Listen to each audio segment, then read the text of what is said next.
Buenas tardes, queridos amigos del Centro Piper. Bueno, terminando hoy nuestras jornadas virtuales de reflexión sobre liturgia 2023. En este caso, de la mano del padre Jonathan Gusmerotti, que hablará sobre referencias litúrgicas en el Catecismo de la Iglesia Católica. Una gran alegría poder contar con la presencia del padre Jonathan en estas jornadas. Para quienes no los conocen, el padre Jonathan Gusmerotti nació en La Plata, es argentino, nació en La Plata, cursó sus estudios iniciales tanto de filosofía como de teología en el seminario de esa ciudad y luego fue enviado a estudiar teología litúrgica en la Universidad de la Santa Cruz en Roma. Tiene ya 9 años de sacerdote y actualmente es párroco en la ciudad de Berisso desde el año 2017. Es profesor en el Seminario Mayor de La Plata, también en el Instituto Terrero de esa ciudad y en la Escuela Universitaria de Teología de Mar del Plata. Así que con gran alegría recibimos al padre Jonathan Gusmerotti. Padre, buenas tardes, gracias por recibirnos y por este tiempo para compartir esta presentación. Gracias, Cristian, y a todos los miembros del centro. Una alegría también y una grata sorpresa que hayan diseñado estas jornadas litúrgicas, ¿no? Era ahí una deuda pendiente, muchos nos han pedido especialmente y bueno, pudimos hacer estas pequeñas jornadas como un aporte para la reflexión respecto de la liturgia, que es lo más grande y lo más importante que tenemos. Padre, entonces te damos la palabra para que puedas entonces iniciar tu exposición. Bueno, muchas gracias. Como dice el flyer de presentación, mi tarea ahora es hacer referencia sobre todo al catecismo de la Iglesia Católica y mostrar cómo el catecismo, que ya llevamos 30 años de su publicación, recurre a la liturgia en sus ritos, en sus celebraciones, en sus libros litúrgicos. Bueno, recurre a la liturgia para de ahí explicar o fundamentar alguno de los puntos de los que como está estructurado el catecismo de la Iglesia. Así que fue un estudio que preparé hace un tiempo donde sobre todo analicé las notas al pie de página.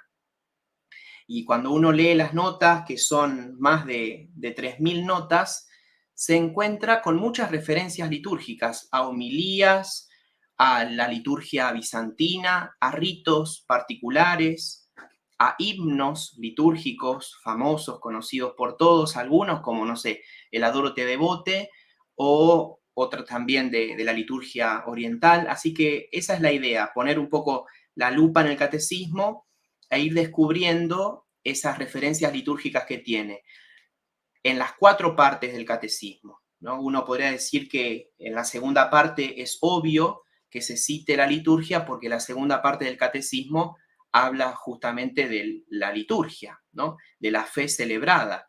Pero uno se sorprende cuando encuentra la mayor cantidad de referencias litúrgicas en la primera parte, que es sobre la fe. La tercera parte es sobre la moral y la cuarta parte del catecismo, la oración.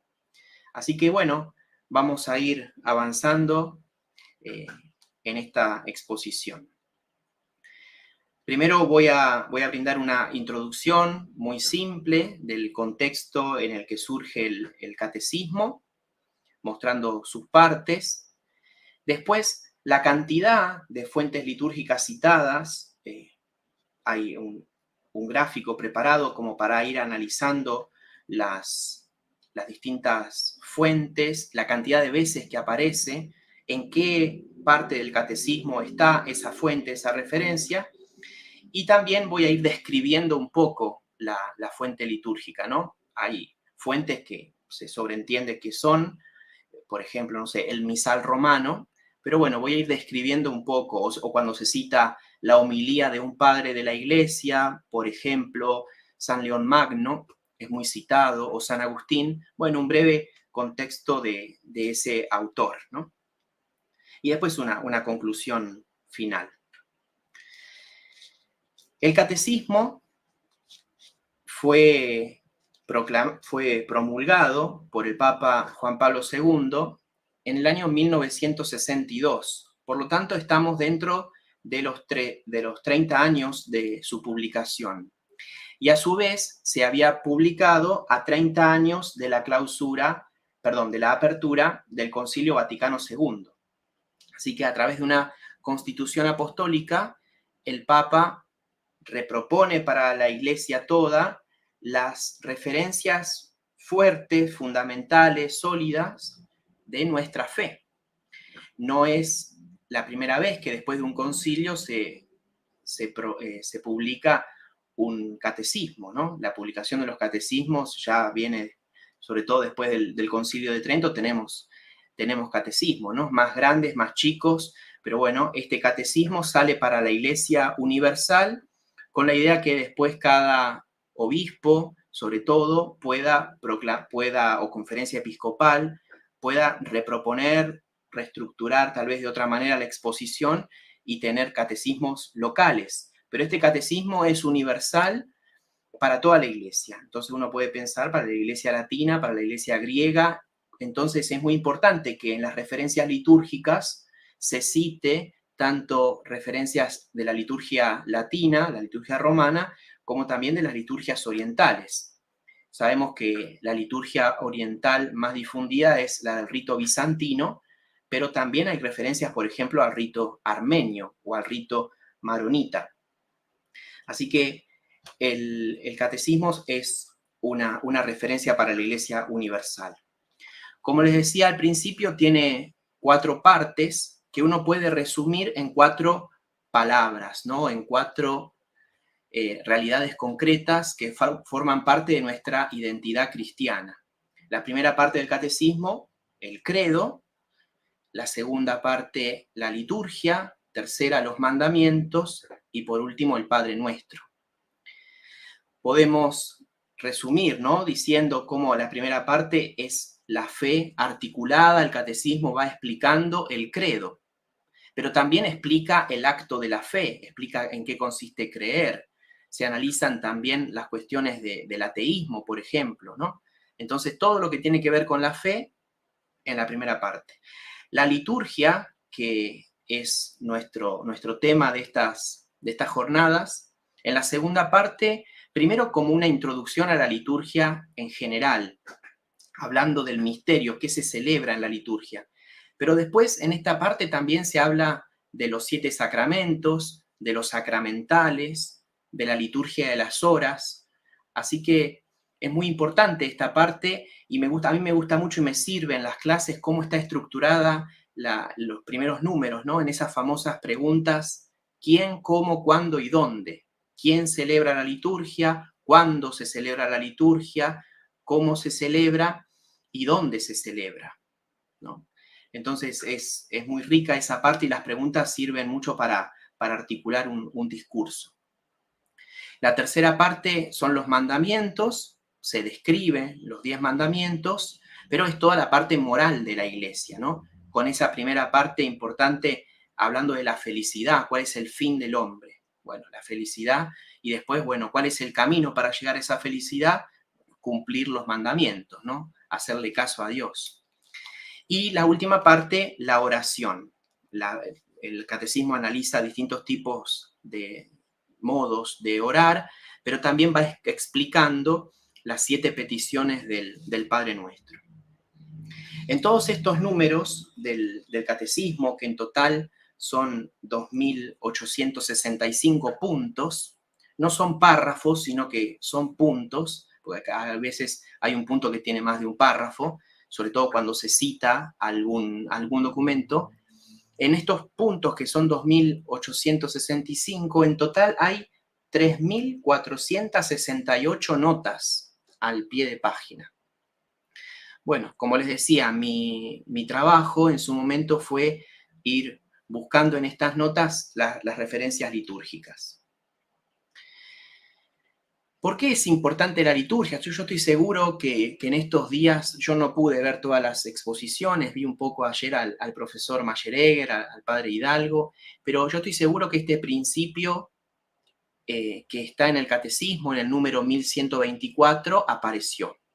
Uno suele resumirlo diciendo lex orandi, lex credendi, ¿no? La ley de la oración es la ley de la fe. El catecismo va explicando y dice que la iglesia cree como ora.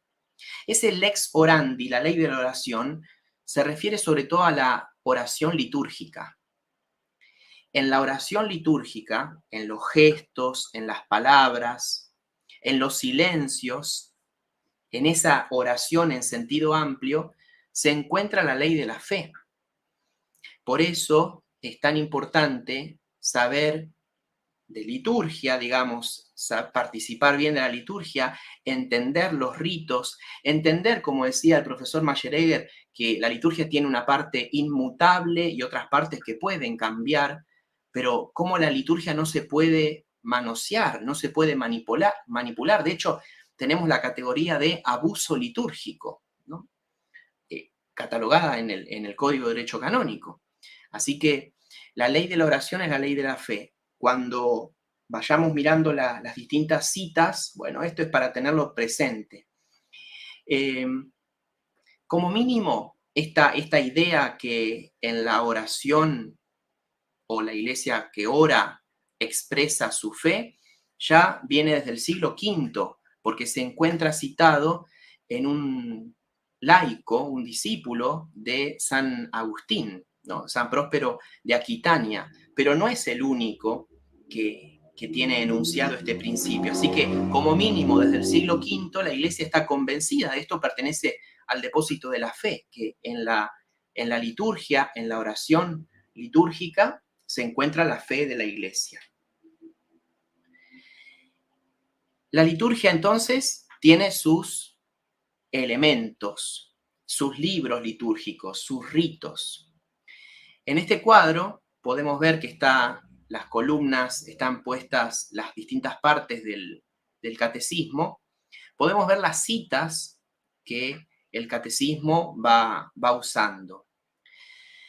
La fuente principal, digamos, la referencia litúrgica principal que el catecismo usó fueron homilías. 56 veces son citadas distintos fragmentos de homilías, sermones. La mayor cantidad de veces en la primera parte, en la explicación del credo. Dentro de los libros litúrgicos, el libro litúrgico más citado es el misal. 15 veces en la segunda parte, 14 en la primera, 3 en la tercera y 6 en la segunda. Distintos elementos del misal romano. Puede ser una oración colecta, puede ser una oración poscomunión, puede ser un prefacio.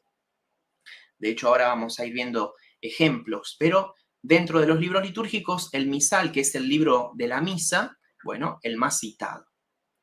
El ritual romano, que es el libro de los sacramentos, está citado 22 veces en la segunda parte. Y como les decía, la segunda parte del catecismo, primero hablando de la liturgia en general, después se mete en cada sacramento en particular. Y cuando tiene que hablar de un gesto o de una oración del sacramento que está explicando a nivel dogmático, recurre al libro litúrgico propio, que es el ritual romano. La liturgia de las horas también es citada en la primera parte sobre todo y en la última parte, la oración, cuando se retoma la explicación de la liturgia de las horas. La liturgia bizantina también es citada 10 veces en la primera parte, 5 en la segunda. El credo, en su forma de credo de los apóstoles, o el credo niceno-constantinopolitano, o el credo quicunque, que fue atribuido a San Atanasio. Así que el credo, sobre todo citado en la primera parte, donde se explica los artículos de la fe, y el pontifical romano, otro libro litúrgico propio del obispo.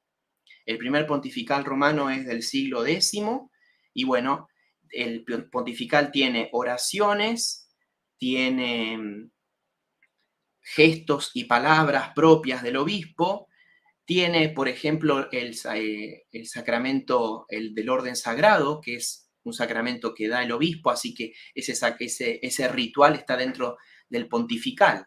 Y bueno, citado 3 veces en la segunda parte. Y por último, la liturgia de Antioquía. Les decía, dentro de las liturgias orientales, el rito bizantino es el que tiene más cantidad de fieles, muchos fieles, y es el más citado por el catecismo. Pero también se cita la liturgia de Antioquía. Bueno, como les decía, acá en este cuadro, que es un resumen, uno puede ver que la liturgia, los libros litúrgicos, las oraciones, el credo, las homilías, son fundamentales para la exposición de la fe. La Iglesia recurre a algo que ella misma custodia y celebra desde hace 2000 años. Con esto caemos en la cuenta que es muy importante la liturgia, incluso, digo, en primer lugar para cada uno que la celebra, ¿no? Pero también para explicar los elementos básicos de la fe. El catecismo no agota toda la enseñanza de la Iglesia, pero está la síntesis en el catecismo. Bueno, ahora nos vamos metiendo un poquito en cada una de las fuentes.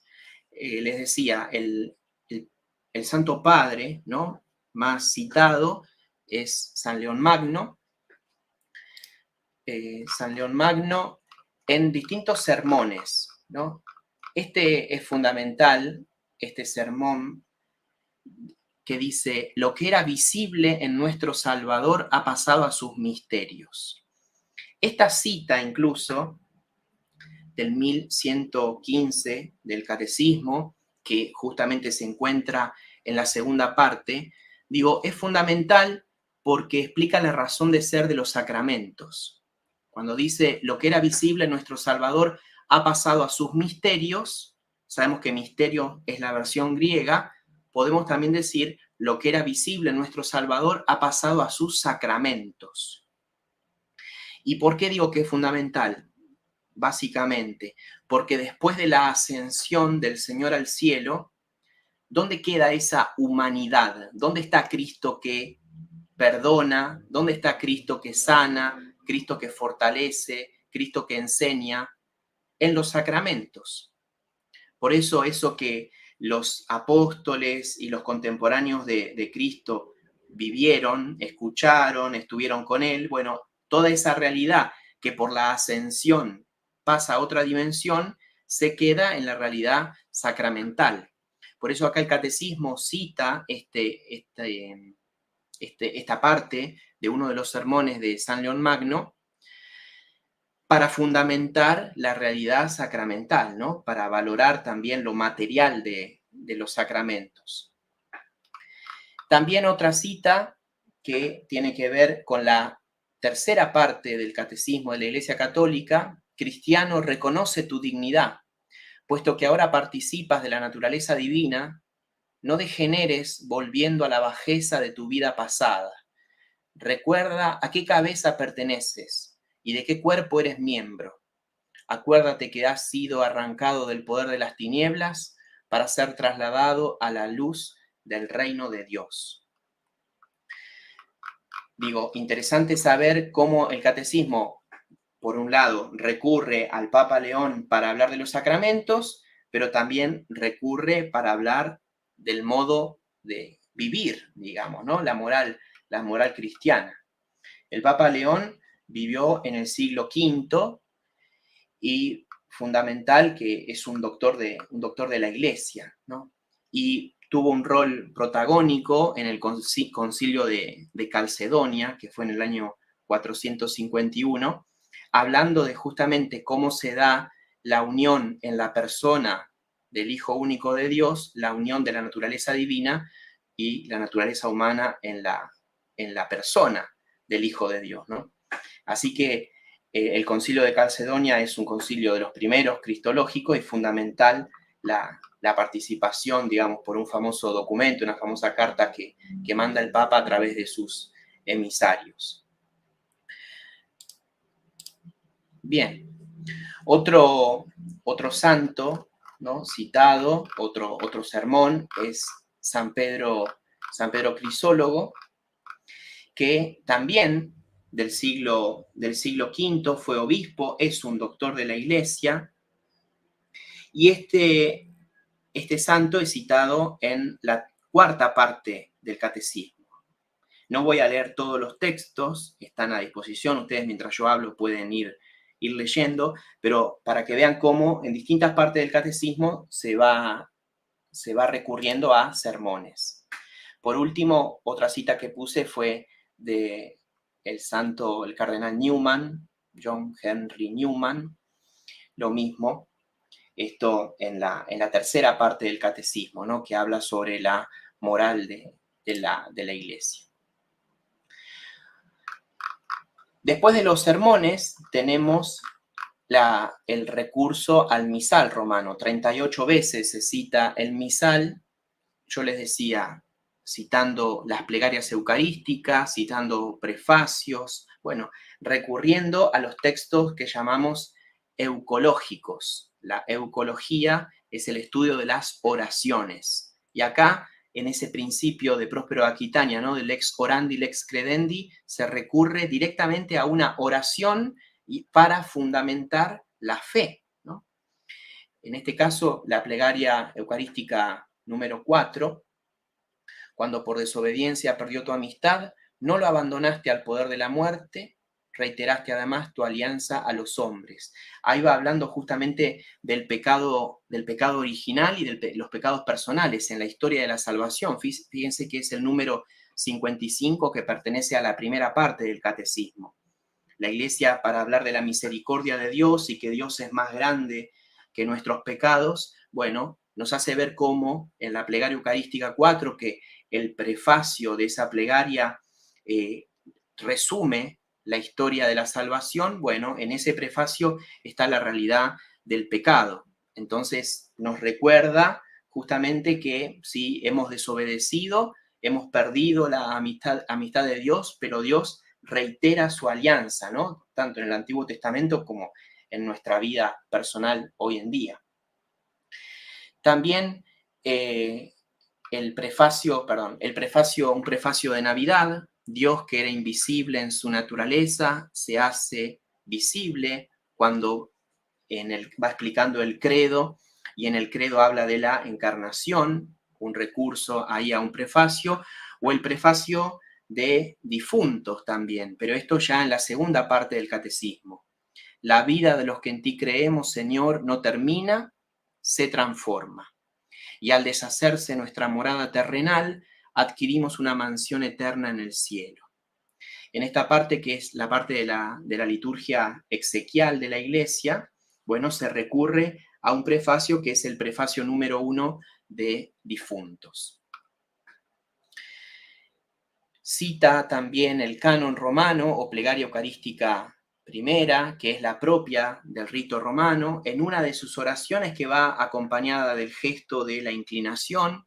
El sacerdote, con las manos juntas, inclinado sobre el altar, le dice a Dios: te pedimos humildemente, Dios Todopoderoso, que esta ofrenda sea llevada a tu presencia hasta el altar del cielo por manos de tu ángel, para que cuantos recibimos el cuerpo y la sangre de tu Hijo, al participar aquí de este altar, seamos colmados de gracia y bendición. Esto es interesante por la parte teológica, ¿no?, la unión entre el altar de la tierra y el altar del cielo, y el vínculo entre la iglesia terrena y la iglesia celestial. Este canon romano ya viene citado desde antiguo, ya se sabe que en el siglo V este canon ya estaba básicamente terminado, y tenemos una referencia en el texto de San Ambrosio. San Ambrosio tiene un escrito que se llama De Sacramentis, sobre los sacramentos, y bueno, se cita el canon romano, con una pequeña diferencia. Fíjense que acá dice por manos de tu ángel, ¿no? Que sea llevada esta víctima, esta ofrenda. En cambio, en el texto de Sacramentis, San Ambrosio pone per manus angelorum tuorum, por manos de tus ángeles. Así que, por un lado, uno piensa, ¿quién es este ángel en singular? ¿O quiénes eran aquellos ángeles? Bueno, primero ven cómo la misma plegaria eucarística ha cambiado sus versiones, ¿no? Desde ya hace mucho tiempo que se habla en singular. Pero ese ángel, en el fondo, ese mensajero, es el mismo Hijo de Dios, el que vincula las liturgias, ¿no? Así que, bueno, son, como les decía, ir poniendo la lupa en los distintos textos. Por último, una oración colecta, también citada en la tercera parte del Catecismo. Dios omnipotente y misericordioso, aparta de nosotros todos los males, para que, bien dispuesto nuestro cuerpo y nuestro espíritu, podamos libremente cumplir tu voluntad. Bien, el ritual romano, en el ritual les decía que están los sacramentos, acá hay una referencia a la confirmación, el ordo confirmacionis, donde se cita parte de la oración que el obispo o el sacerdote delegado hace sobre los que se van a confirmar, ¿no? Así que es una parte epiclética, ¿no? Y donde se le pide a Dios también la intercesión por ellos. El ordo penitentie o el ordo exequiarum también es citado. Fíjense que a veces es citado en una oración, pero otras veces, como en este caso el sacramento de la penitencia, es citado en las prenotanda.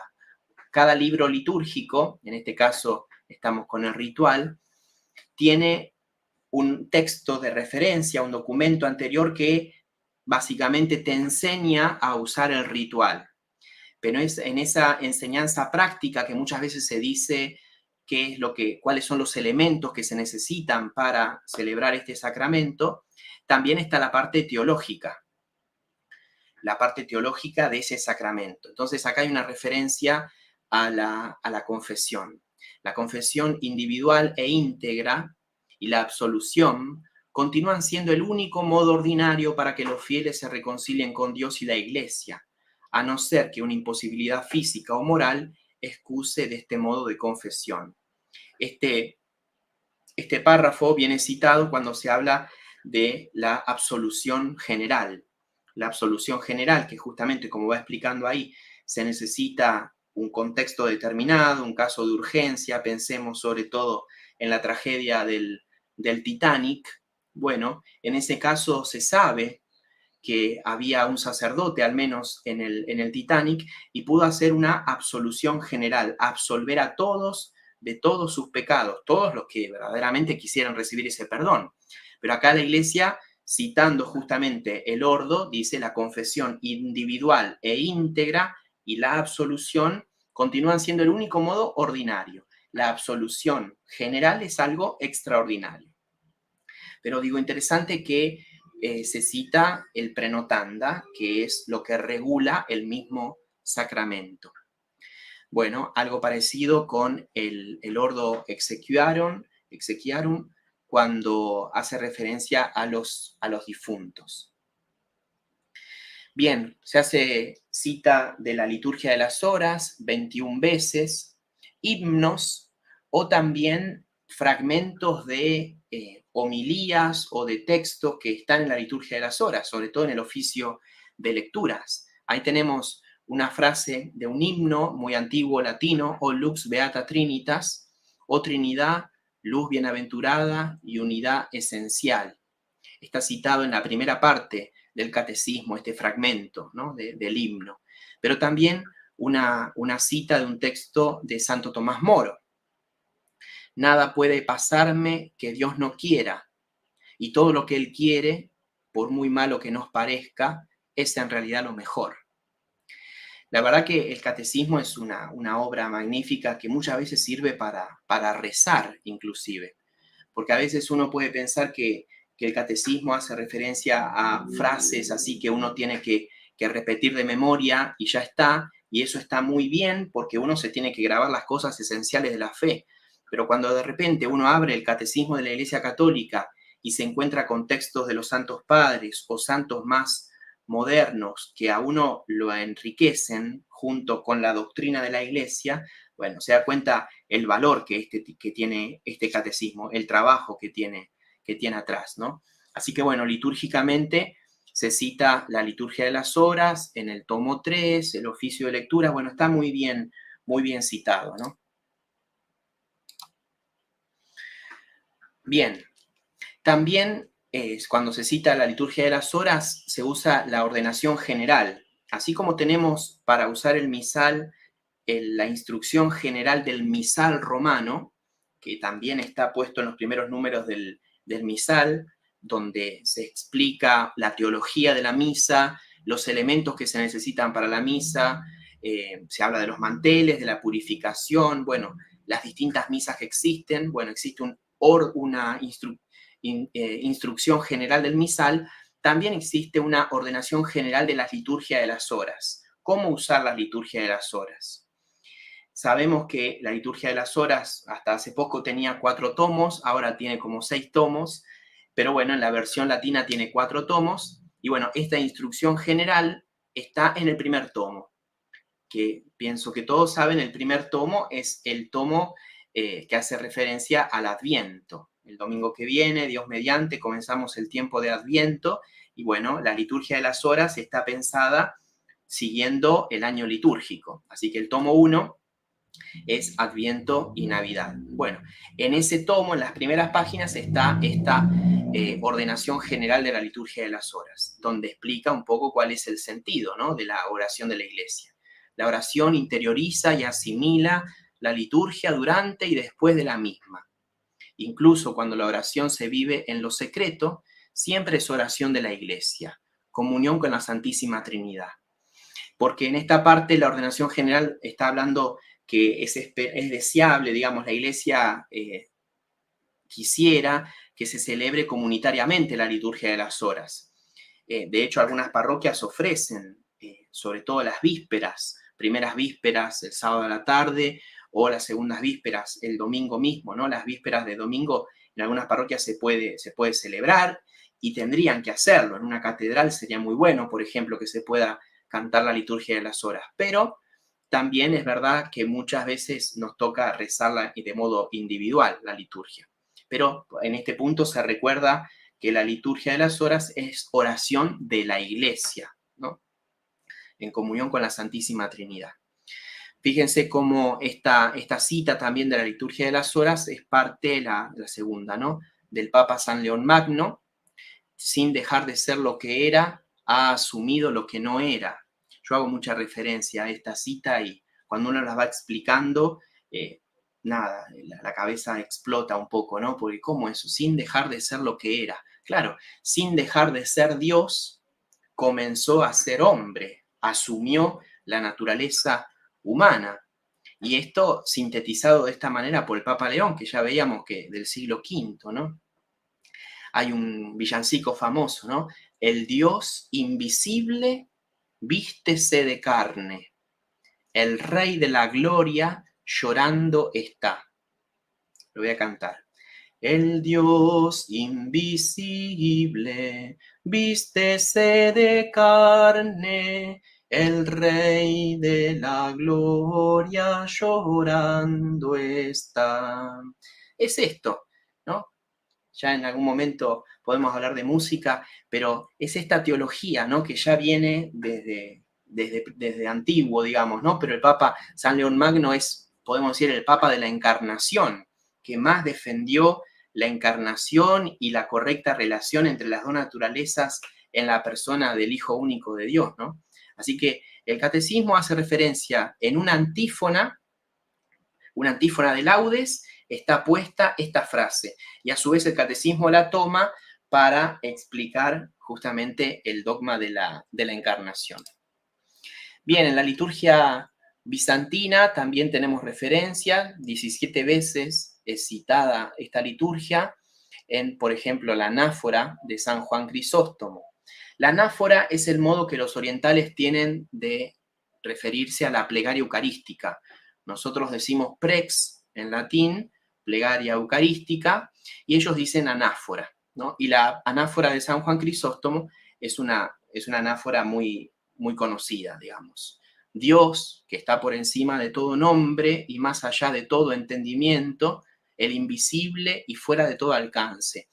Fíjense cómo esto es una descripción de quién es Dios. Esto es algo propio de la liturgia oriental que es muy expresiva. Fíjense todo lo que, para mostrar que Dios es trascendente, empieza diciendo, Dios que está por encima de todo nombre y más allá de todo entendimiento, el invisible y fuera de todo alcance. Como siempre el mundo oriental es muy gráfico, los latinos es como somos como más precisos, digamos, en la liturgia, pero la liturgia oriental, y este es un ejemplo concreto, siempre como que remarca, ¿no? Lo mismo cuando habla de la Virgen, la bienaventurada, siempre Virgen María, Madre de Dios, todopoderosa, terror de los demonios, y empieza adjetivo, adjetivo y adjetivo, bueno, propio de la liturgia oriental. Acá se recurre justamente para hablar que Dios es trascendente y está hablando en este punto del catecismo, está hablando de la creación. Entonces, para manifestar que Dios existe desde siempre y para siempre y creó las cosas de la nada, bueno, se recurre a la anáfora de San Juan Crisóstomo para hablar que Dios es distinto al mundo y que por un acto libre quiso crear, ¿no? La liturgia bizantina también, el himno querúbico, este himno que habla de los querubines, es muy... Uy, ahí está. Y se había hecho macana, me parece. A ver. No, estamos bien. Bueno, creo que me lo salteé. Ahí está. El himno querúbico. Quería mostrarles que este himno está en la liturgia bizantina, sobre todo se usa, se canta, ¿no? En distintas partes, pero especialmente en lo que los orientales llaman en la liturgia bizantina el gran ingreso. El gran ingreso es cuando el sacerdote, el diácono, mejor dicho, agarra el pan y el vino y sale del santuario. El santuario es el modo que ellos le dicen al presbiterio, sale por una de las puertas laterales y mientras se va cantando este himno, el himno a los querubines, bueno, se lleva en procesión el pan y el vino, que ya había sido ofrecido antes que empiece la misa en la proscomedia. O sea, la liturgia bizantina, la misa empieza antes que la misa empiece. O sea, el ofertorio, el sacerdote lo va preparando con una espadita propia mientras va rezando, va cortando el pan con levadura que se usa en la liturgia oriental, va preparando el pan y el vino, todo en la credencia, haciendo oraciones, ya revestido y todo. Cuando empiezan a llegar los fieles, el sacerdote ya más o menos terminó esto en el santuario. Y después esa ofrenda que ya está semi preparada o preparada es la que ingresa en procesión, en lo que llaman el gran ingreso. El pequeño ingreso es cuando se hace una procesión con el evangeliario y el gran ingreso cuando se llevan las ofrendas, ¿no? Se suele cantar entonces este himno en la procesión de ofertorio y bien, en el siglo VI ya existía este himno, ¿no? Y por pedido del emperador Justiniano II se incorpora a la liturgia bizantina. Así que ya les digo, es muy antiguo y hay muchas versiones de este himno, incluso en YouTube, que la verdad que vale la pena buscarlas. El himno también, Monogénesis, habla del unigénito. Lo mismo, habla del credo, ¿no? El Hijo único de Dios. Oh Hijo único y Verbo de Dios, tú eres inmortal, te dignaste para salvarnos tomar carne de la Santa Madre de Dios y siempre Virgen María. Tú, Cristo Dios, sin sufrir cambio te hiciste hombre, y en la cruz, con tu muerte venciste la muerte. Tú, uno de la Santísima Trinidad, glorificado con el Padre y el Espíritu Santo, sálvanos. Bueno, son cosas que el catecismo nos brinda, ¿no? Este himno se compuso en más o menos alrededor del siglo IV, siglo V, después del concilio de Nicea. Sabemos que el concilio de Nicea, la Iglesia afirmó la divinidad de Cristo, y se cree que este himno o monogénesis fue usado en la iglesia de Alejandría y se le atribuye a San Atanasio, justamente. Bien, nuevamente la liturgia de San Juan Crisóstomo es citada, y también la liturgia de las horas bizantina. Ellos también celebran la oración constante de la iglesia, ¿no? La liturgia de las horas tiene que ver con la santificación del día, con los distintos momentos del día. Bueno, en el oficio bizantino de las horas también se cita, ¿no? En este caso, el oficio vespertino del Espíritu Santo, Rey Celeste, Espíritu Consolador, Espíritu de verdad, que estás presente en todas partes y lo llenas todo, tesoro de todo bien y fuente de la vida, ven, habita en nosotros, purifícanos y sálvanos, tú que eres bueno. Esto también tiene una referencia, no sé si lo conocen, al acatistos. En el acatistos o acacistos también se ponen distintos adjetivos y distintas llamadas a Dios Espíritu Santo, y esto de ven y sálvanos. Así que, bueno, esta cita a la liturgia bizantina. Ya concluyendo, se cita 7 veces el credo quicunque, les decía, es atribuido a San Atanasio, y resume básicamente la fe de la iglesia, ¿no? Imagínense que es muy antiguo también. Quicunque, quien quiera, ¿no? Así se puede traducir, pero bueno, se suele decir en latín. La fe católica es esta, que veneramos un Dios en la Trinidad y la Trinidad en la unidad, no confundiendo las personas ni separando las substancias. Una es la persona del Padre, otra la del Hijo, otra la del Espíritu Santo. Pero del Padre y del Hijo y del Espíritu Santo, una es la divinidad, igual a la gloria, coeterna la majestad. El credo se cita justamente en la primera parte del catecismo. Donde más veces se cita el credo es cuando se comenta el credo. Es obvio, ¿no? Pero interesante cómo se recurre a este credo quicunque, que en alguna parte de los ritos litúrgicos fue usado también. Hoy en día, en el rito latino, después de las reformas litúrgicas, usamos el credo de la Iglesia de Roma, también llamado el credo de los apóstoles, o también llamado el credo corto, y usamos, sobre todo los domingos del tiempo ordinario, al menos así lo podemos hacer acá en la parroquia, en Berisso, usamos el credo niceno-constantinopolitano. El catecismo lo cita en el original griego, ¿no? Porque va justamente haciendo referencia a que el credo niceno-constantinopolitano empieza creemos, ¿no? Nosotros hoy en día decimos creo en Dios, creo en un solo Dios, creador del cielo y de la tierra, de todo lo visible y lo invisible. Les decía, en el mismo misal, el credo niceno-constantinopolitano está pensado para usarlo en el tiempo durante el año, para resumir. En el tiempo ordinario, el credo niceno-constantinopolitano. Y en la Cuaresma y en la Pascua, usar el credo de los apóstoles. En general, en Argentina se usa en todos lados, en todo tiempo, el credo de los apóstoles. Pero bueno, en Berisso somos distintos. En Italia, en cambio, que tuve la oportunidad de vivir allá cuando me mandaron a estudiar, en las parroquias se reza el credo niceno-constantinopolitano. Así que, bueno, yo cuando volví dije, bueno, yo voy a tratar de aplicar lo que dice el misal. Para eso está puesta esa indicación ahí, para tratar de vivirlo, ¿no? Así que el credo o los credos son citados también, y como son parte de la liturgia, bueno, lo puse en este trabajo también. El Pontifical Romano es el libro propio del obispo y viene citado en un fragmento de la ordenación de obispos, ¿no? Cuando, ya les digo, hay distintas oraciones, que son el núcleo esencial del sacramento del orden, que son las oraciones consecratorias.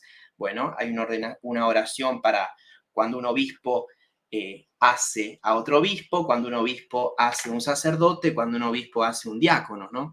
Bueno, esas oraciones son las oraciones consecratorias. Acá se toma la esencia de una de esas oraciones. Y ahora sí, por último, la liturgia de Antioquía se cita cuando se habla del Santo Crisma. El Santo Crisma en la liturgia oriental se habla de Miron, el Miron. Nosotros decimos Santo Crisma, por eso la misa crismal, por eso se golpeó o se partió la crisma en esta parte de la cabeza. Bueno, nosotros hablamos así, pero bueno, la iglesia oriental habla del Miron. Padre, envía tu Espíritu Santo sobre nosotros y sobre este aceite que está delante de nosotros. Eso dice el obispo, ¿no? Y conságralo, de modo que sea para todos los que sean ungidos y marcados con él, mirón santo, mirón sacerdotal, mirón real, unción de alegría, vestidura de la luz, manto de salvación, don espiritual, santificación de las almas y de los cuerpos, dicha imperecedera, sello indeleble, escudo de la fe y casco terrible contra todas las obras del adversario. Fíjense lo que les decía, uno ve esta frase, o escucha, mejor dicho, esta frase y dice, esto es una liturgia oriental, no sé qué liturgia, pero me doy cuenta por este adjetivar y este decir todo lo que pueda, digamos, sobre el misterio de Dios, que justamente nunca voy a decir suficiente, los orientales siempre muestran que el misterio, Dios es algo tan grande que aunque lo llenemos de palabras para describirlo, nunca lo vamos a agotar. Los latinos tomaron otra forma, digamos, ¿no? Ser más esenciales, ir con unas palabritas, pero bueno, ven todas las descripciones que se hacen sobre este aceite, que evidentemente no va a ser un aceite común, y bueno, la cita también, la mención del adversario es interesante. Bueno, hasta acá mi exposición, el Catecismo de la Iglesia Católica en el primer documento, que es el documento de la promulgación, que se llama Depositum, Fidei Depositum, bueno, invoca a la Santísima Virgen, ¿no? El Papa.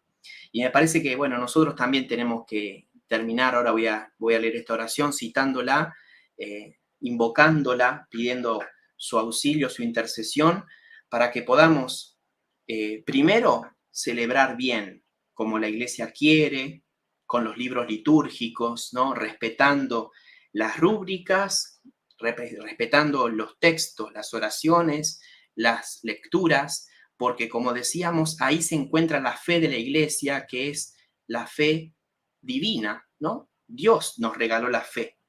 Entonces, primero, vivir bien la liturgia, pero después dándonos cuenta cómo de esa liturgia uno puede sacar fuerza, luz, ¿no? Energía para poder vivir la fe. Primero para explicar la fe, como puede ser cuando uno explica el credo, bueno, va a la liturgia para explicar el credo, después para entender mejor lo que está celebrando, ¿no? Los mandamientos, como justamente, por ejemplo, hablando del pecado o de la debilidad, se recurre a la liturgia para ver cómo nos reconocemos pecadores y frágiles ante Dios. Hay oraciones colectas que hablan de la fragilidad humana. Se le dice a Dios que Él sabe que somos frágiles, pero bueno, en esa oración se le pide fortaleza. Y por último, cómo se recurre a la liturgia, que es oración, ¿no? Para hablar de la oración de la Iglesia y la oración propia del cristiano. Así que, bueno, pidamos esa intercesión poderosa de la Virgen para vivir con espíritu de agradecimiento el don que tenemos en el catecismo. Ya estamos dentro de los 30 años de su promulgación y valorar también todos los catecismos que la Iglesia ha promulgado, ¿no? De hecho, el mismo catecismo cita el catecismo romano también, o sea, el catecismo de San Pío X, las 93 preguntas, ¿no? Famoso, que tal vez alguno de los que está escuchando tuvo catequesis de esa manera, ¿no? Donde se resume así, pregunta y respuesta, la fe de la Iglesia y lo que todo cristiano tiene que saber y defender y vivir, ¿no? Así que bueno, le invocamos, dice así, ¿no? Esta frase: pido a la Santísima Virgen María que sostenga con su poderosa intercesión el trabajo catequístico de toda la Iglesia, en todos sus niveles, en este tiempo en que está llamada a realizar un nuevo esfuerzo de evangelización.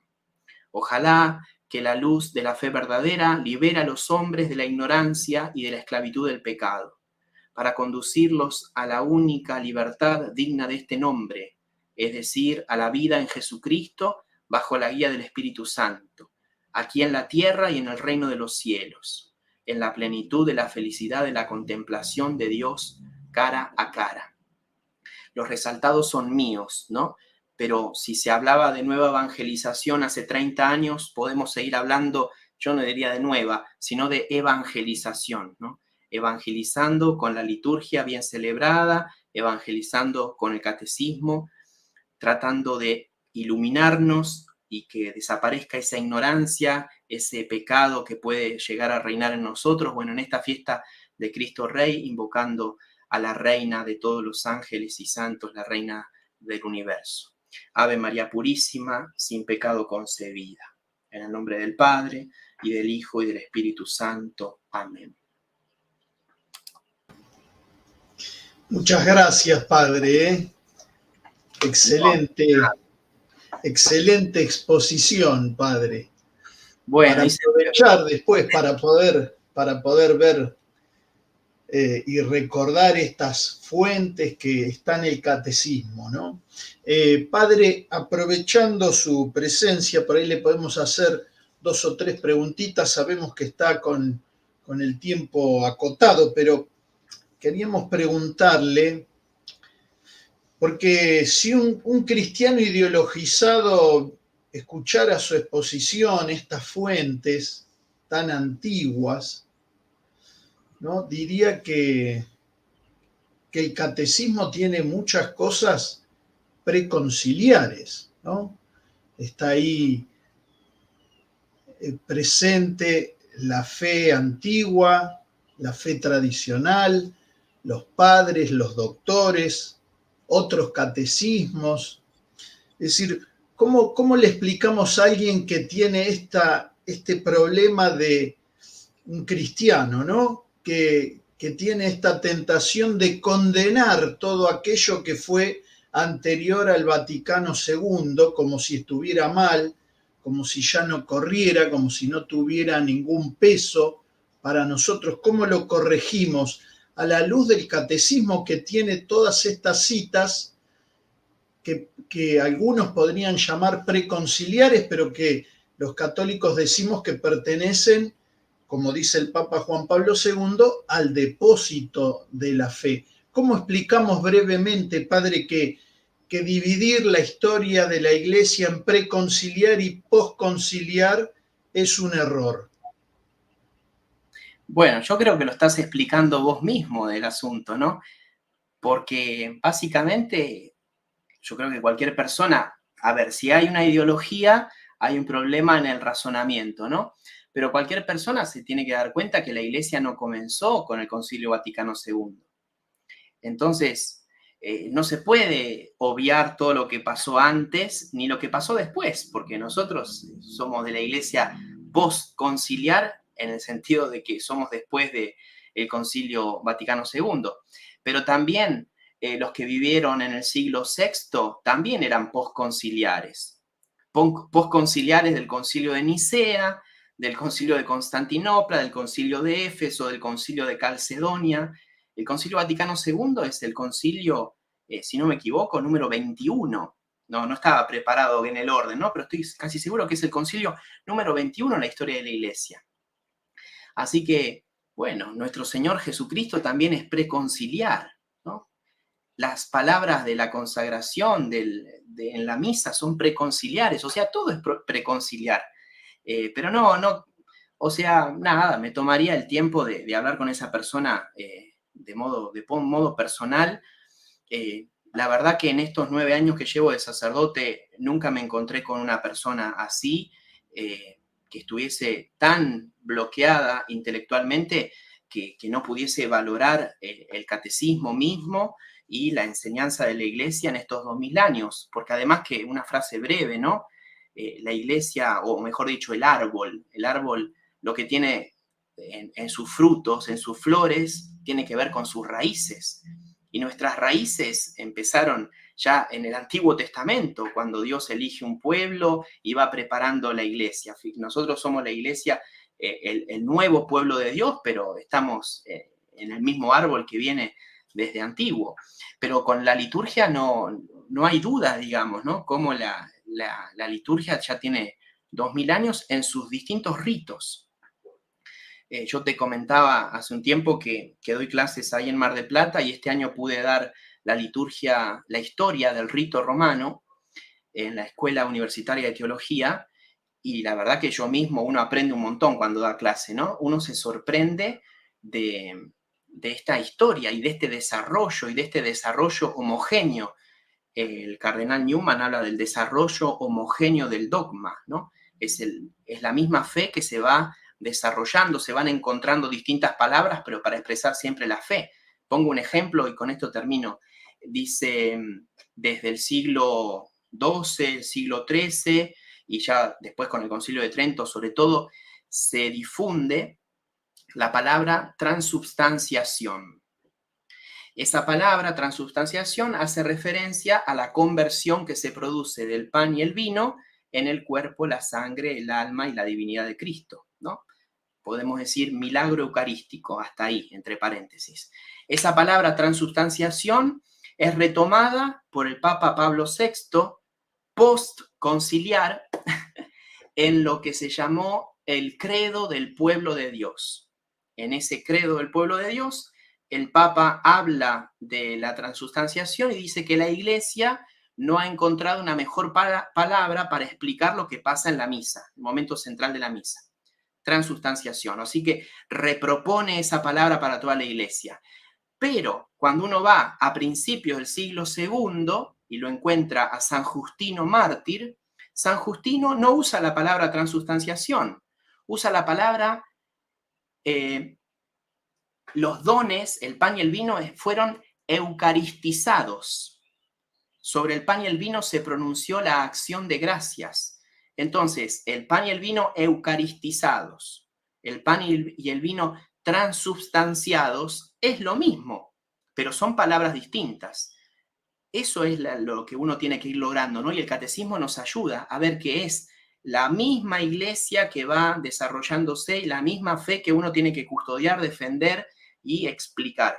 Y el recurrir a la liturgia en sus ritos y en su historia nos hace ver que estamos adentro de la misma iglesia, ¿no? Así que, bueno, yo explicaría por ahí, pero ya te digo, me parece, ¿no? Gracias, padre. O sea que podemos leer los catecismos, además de este último promulgado por el Papa Juan Pablo II, podríamos leer también el catecismo de San Pío X o de San Pío V con toda seguridad, ¿verdad? Seguro. La riqueza que tiene este último catecismo promulgado es que cita 2000 años de historia, ¿no? No solamente en las cuestiones litúrgicas, sino que ya te digo, se cita el catecismo romano, se cita otros documentos de la iglesia. Yo en mi exposición hice referencia a la liturgia porque, bueno, estábamos circunscriptos a ese tema. Pero sí, uno adquiere mucha riqueza, ¿no? Cuando ve los catecismos o los mismos textos, ¿no? Los mismos textos más allá del catecismo. La ventaja del catecismo es que la iglesia los propone de un modo ordenado, esquemático, sintético, y la verdad que yo tendría adelante todos los catecismos que pueda haber y, por ejemplo, elegir un tema, no sé, el cielo. Bueno, el cielo en el catecismo de el Papa Juan Pablo II, el cielo en el catecismo de San Pío X, el cielo en el catecismo del concilio, después del concilio de Trento. Eso nos da una riqueza y nos hace justamente caer en la cuenta que no somos unos improvisados, ¿no? En la iglesia. Padre, gracias por aclararnos eso. Padre, usted habló del misal y está dando, nos ha contado recién, historia del rito romano. Sí. En nuestra ciudad, así que para los interesados, de paso, aprovechamos para comentarles, ¿no? Los que quieran averiguar ahí, pueden averiguar, hay información en la página de la Escuela Universitaria de Teología de Mar del Plata. Padre, el cardenal Ratzinger, respecto del misal, en este librito, Mi Vida, dice que hubo algo que le llamó la atención a él siendo joven, y es la publicación del misal romano, el misal de Pablo VI puntualmente, y la prohibición casi completa del misal precedente. Y cuando desarrolla un poco esta idea, dice que en la historia de la liturgia, en la historia de la Iglesia, nunca en 2000 años se contrapuso un misal nuevo a un misal anterior. Dice, de hecho, dice, nunca se destruía la continuidad. Y más adelante dice que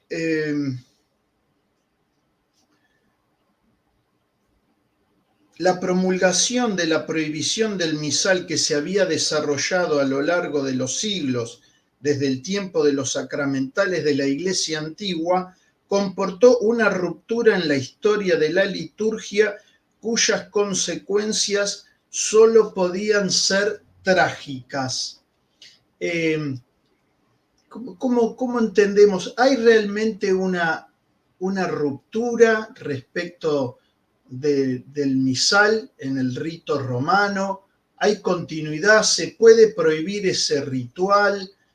¿Cómo entendemos estas palabras? Sé que usted ha estudiado mucho al cardenal Ratzinger, por eso traje a colación este texto. Padre, ¿cómo entendemos bien estas afirmaciones del entonces cardenal Ratzinger?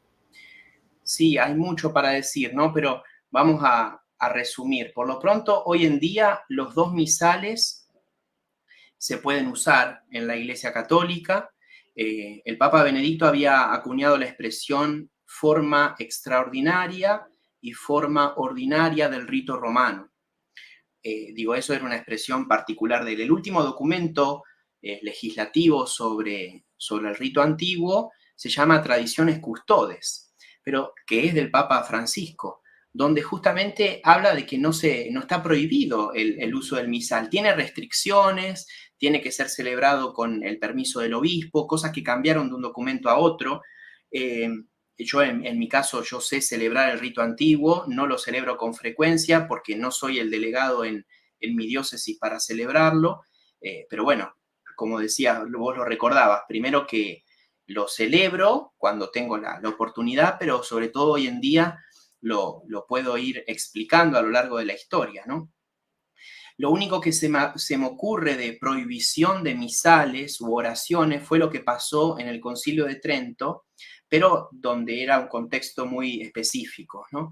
Como todo el tema de la herejía protestante se había filtrado incluso en oraciones litúrgicas o en cantos, la prohibición que largó el Concilio de Trento con el Papa San Pío V, que es posterior al Concilio de Trento, fue prohibir los rituales que tuviesen menos de 200 años.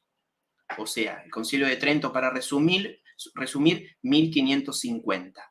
Los misales o no había misales en esa época, ¿no? Pero las oraciones, los gestos, las palabras que se hubiesen incorporado a la liturgia romana hasta el 1350, bueno, fueron reelaboradas y repropuestas en el misal que viene en el del 1570, que viene después del Concilio de Trento. Pero eso es lo único que hay para justamente proteger la fe, esa indicación, digamos, ¿no? Pero justamente el Papa Benedicto lo que recuerda ahí es cómo, aparte lo dice también en los documentos, cómo puede ser que algo que fue santo para las generaciones que nos precedieron ahora esté prohibido. Bueno, entonces yo digo, hoy en día el clima es distinto. Acá en la ciudad de La Plata tenemos 2 parroquias o 2 comunidades donde se celebra el rito antiguo y uno tiene todo el derecho como fiel a participar y a nutrirse de la liturgia antigua. El Papa Benedicto también como teólogo, alguna crítica que ha esbozado al rito nuevo decía, pero esto da la sensación que se hizo por un grupo de expertos, unos liturgistas que se sentaron ahí y compusieron cosas como que, dice, el peligro que corremos es que dé la sensación que la liturgia la hacemos nosotros. En cambio, la liturgia es un don de Dios, ¿no?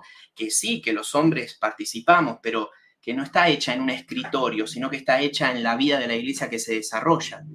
Así que, digo, resumiendo, no hay ningún peligro de celebrar la liturgia en lo que se llama el rito antiguo, el vetus ordo, y nutrirse también de ahí. El catecismo de la Iglesia Católica no cita el vetus ordo, digamos, el misal antiguo, ¿no? Obviamente que no lo cita porque cita todos los libros reformados, pero no porque estén prohibidos, sino porque justamente hay como hubo toda una reforma litúrgica, la aplicación de esa liturgia, pero hoy en día está totalmente legislado el uso del misal y no está para nada prohibido. Sí podemos decir que está restringido o muy especificado, digamos, en qué contexto, quién lo puede usar y todo eso, pero se puede, nada, uno se puede nutrir de la liturgia de la iglesia, ¿no? Así de la liturgia romana en estas formas como de las liturgias orientales. Padre, la última pregunta antes que dejemos, no queremos abusarnos de su tiempo, estamos más o menos en horario. Padre, en el venerable rito antiguo, el sacerdote no concelebraba y en el rito nuevo se puede concelebrar. La pregunta es, ¿qué significa concelebrar? Preguntarle también si varios sacerdotes celebran una misa, ¿hay un solo sacrificio? ¿Hay varios sacrificios? ¿Cómo se entiende bien eso? Antes cada sacerdote tenía su misa, ahora pueden decirla todos juntos, pero ¿cómo entendemos adecuadamente este tema de la concelebración? Bueno, pero vos me haces preguntas que son para una charla de 1 hora, digamos, ¿no? Y cuestiones que no están definidas. Lo que sí yo te puedo decir es que muchas veces se vive de modo abusivo la concelebración, ¿no? Entonces el sacerdote muchas veces termina concelebrando por una cuestión de comodidad, ¿no? Y yo esto lo he visto, me lo han hecho ver incluso cuando yo era adolescente, que muchas veces hay 2 sacerdotes concelebrando y en vez de uno estar confesando, por ejemplo, ¿no? Entonces, en general, hay un abuso y bueno, y uno se priva muchas veces de las misas, ¿no? De las misas celebradas individualmente. Pero ya te digo, en el rito antiguo las concelebraciones existían, pero principalmente en las ordenaciones, ¿no? En la ordenación de un presbítero, el presbítero concelebra, pero estaban mucho más restringidas. Hoy en día se ha abierto la concelebración, y hoy en día se hace mucho hincapié en la fraternidad, ¿no? En la fraternidad sacerdotal, pero por eso digo que hay mucho abuso, porque uno no por no concelebrar, digamos, va a ser menos hermano del sacerdote, porque el vínculo da la sensación que si uno concelebra es hermano, eso es muy afectivo, digamos, ¿no? Muy superficial. La hermandad está dada por el sacramento mismo, aunque uno esté en otro lado, hay un vínculo fraterno por el sacramento. Así que, ya te digo, el tema de la concelebración da para mucho, pero en general me parece que hay cierto abuso de los sacerdotes, al menos yo lo he visto en vacaciones, por ejemplo, ¿no? Muchos sacerdotes concelebrando, o sea, cuestiones prácticas ahí que me parece que falta una vueltita de rosca y de estudio también, porque esto como me preguntaste si hay un solo sacrificio, si hay muchos sacrificios, o sea, cada sacerdote tiene su intención en la misa, pero por otro lado el Papa Pío XII le mandó a los sacerdotes que celebren más de una misa por día en esa época de la Segunda Guerra Mundial para interceder y para pedirle la paz a Dios. Entonces da la sensación que mientras más misas, más efecto producido, ¿no? Porque el efecto siempre es producido de modo finito, aunque la causa sea infinita. Pero bueno, imagínate, Cristian, que lo dejamos acá para otro momento, porque, bueno, nada, más o menos oriento el asunto, ¿no? Gracias, Padre. Bueno, Padre, qué alegría tenerte, ¿eh? Y te agradecemos mucho por este tiempo. Sabemos que estás con el tiempo muy justito y te hiciste este espacio para participar, así que de verdad y de todo corazón, muchas gracias, Padre. No, gracias a usted. Le decimos a todos que ahora a las 20 horas viene un sacerdote amigo a hablar de Mamá Antula, que va a ser la primera santa argentina. Entonces, bueno, que nos va a dar a conocer un poco más de su vida y, bueno, sabemos que los santos son intercesores, pero también son modelos. Entonces, bueno, conocer un poco más a esta futura santa argentina. Padre, te pedimos una bendición para los que están viendo ahora en vivo y los que lo van a ver en diferido. Muy bien. El Señor esté con ustedes. Y con tu espíritu. La bendición de Dios Todopoderoso, del Padre, del Hijo y del Espíritu Santo, descienda sobre todos ustedes y sus familias y permanezca para siempre. Amén. Amén. Muchas gracias, Padre. Que Dios te guarde y ojalá pronto te tengamos de vuelta por acá. Gracias a todos. Un saludo. Hasta pronto, Padre. Bueno, queridos amigos del Centro Piper, llegamos así al final de nuestras jornadas, jornadas virtuales de reflexión sobre liturgia 2023. Si les gustó esta conferencia, necesitamos una ayudita para poder divulgarla. Tienen que ponerle me gusta al video, tienen que comentarlo, tienen que compartirlo con otros y el que quiera suscribirse a nuestro canal de YouTube. Agradecemos a todos los que estuvieron, al padre Brian Moore, que estaba recién también comentando en el chat, un fuerte abrazo, a todos los sacerdotes que han participado, primero él, que abrió estas jornadas, al padre Jorge Hidalgo, a Pablo Marini, a Claudio Mayeregger y ahora al padre Jonathan Gusmerotti, por habernos dado tanto para reflexionar y por ayudarnos a ver un poquito más claro sobre la liturgia, que es lo más grande, lo más sagrado que tenemos los católicos. Quiero terminar con una frase de Monseñor Tiamertot, que dice: como sea tu misa, así será tu fe. Como sea tu fe, así será tu moral. Como sea tu moral, así será tu vida. Y como haya sido tu vida, así será tu eternidad. Bueno, la misa tiene un papel central en la vida de cada uno de nosotros, en la vida de los bautizados, y tenemos que volverla a poner en ese su lugar, el principal. Muchas gracias a todos por acompañarnos, por hacernos el aguante y será hasta pronto, Dios mediante. Que Dios los guarde a todos.